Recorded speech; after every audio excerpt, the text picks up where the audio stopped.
Is it recording?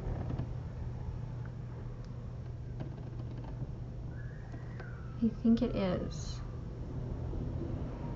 Okay. Just a sec.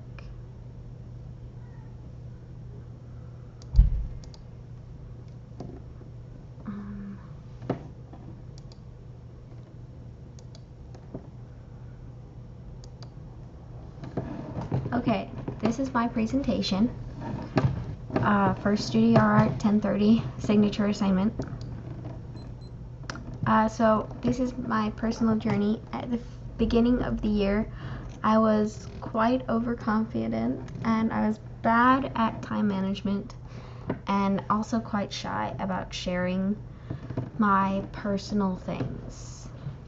At the end, I was more aware of my abilities and how to widen my strengths, and I became a lot better at time management, and I was able to be more vulnerable in front of people.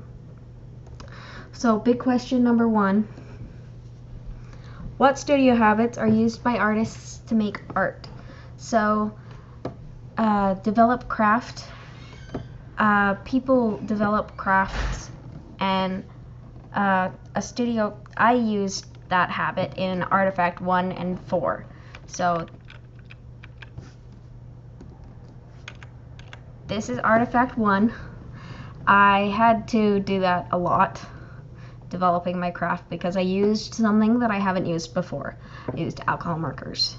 And then on 4, I also used something I'd never used before, so I used styrofoam and wire and CD discs. So those were all new mediums.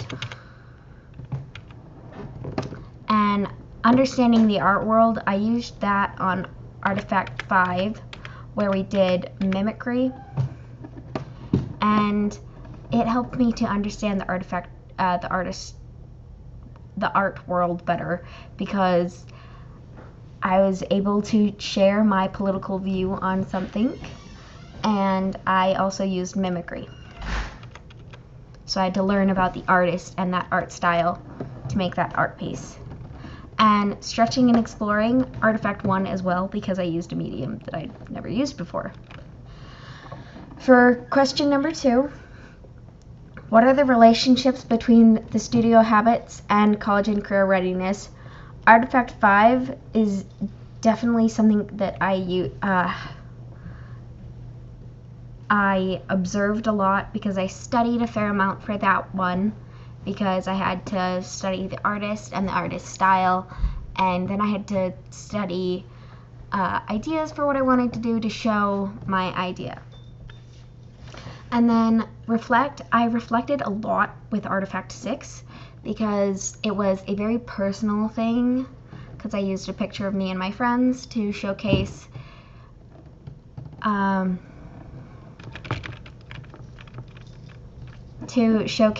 how bad experiences and good experience can affect the way that we feel about people and things that are associated with that.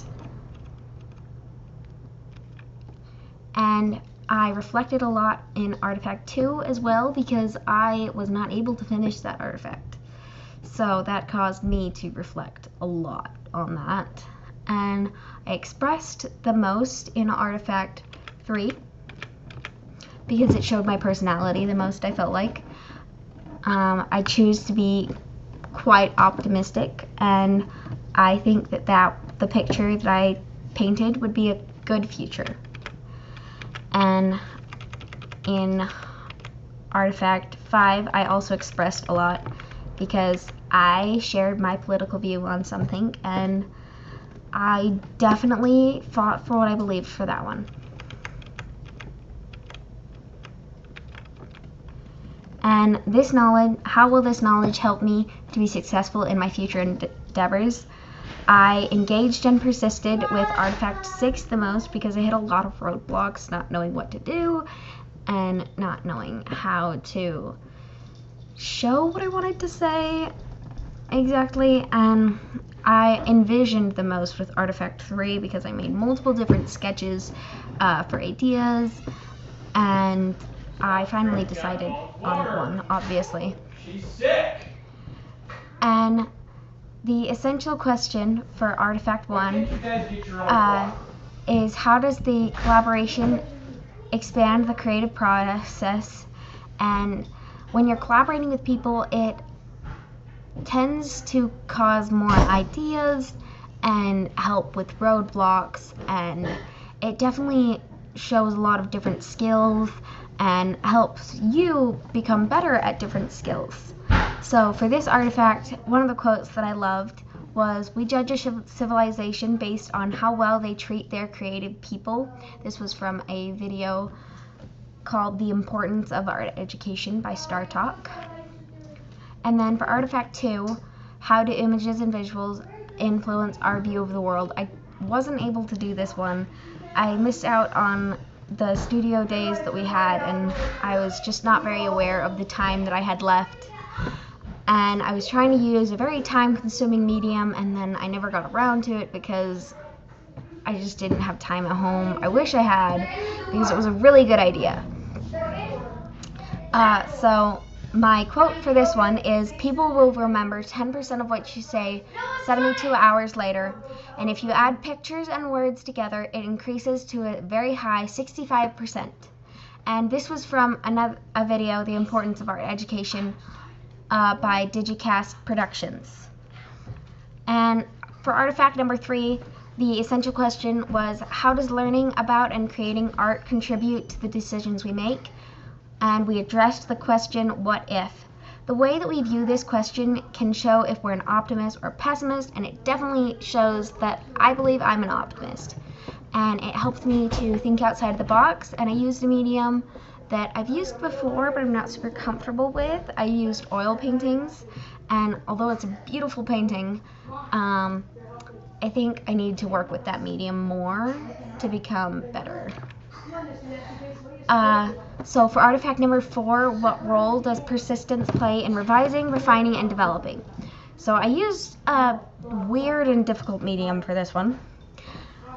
I used styrofoam, wires, hot glue, and discs to create a flower because I just wanted to make something pretty that was made from something broken, because I was feeling kind of sad when I made it. So my quote for this one, I have 2 quotes from the same video. "It is not my job to judge the work, it's only my job to make the work." I love that because it kind of shows how you're supposed to persist and engage to make it easier and harder at the same time to make more art.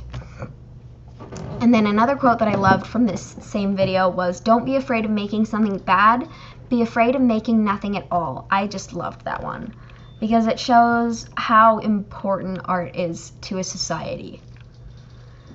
And for artifact number 5, our essential question was, what responsibilities come with the freedom to create? So this was a political message and social commentary piece, mimicry with your own message. So I mimicked an artist who took pictures of victims from a war and put them into these pristine houses, and they looked odd. It was forcing you to see what was going on, forcing you to know what was happening and why it was wrong.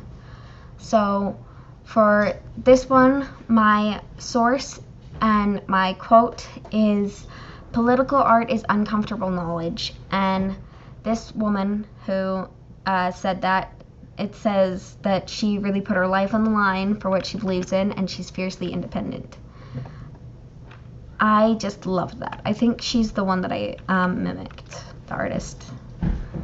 How do life experiences influence the way we create art? How can a metaphor or an idiom emphasize a visual sensory narrative? So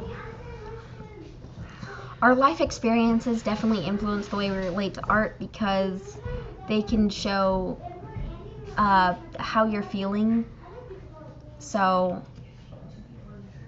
if you have a good experience, you can see, like, good experiences are often like associated with warm colors, so like red and orange and yellow, and it's happy and bright. But if you have a bad experience, it might be darker, it might be sad, it might show gore because it hurts, it feels like you're bleeding inside.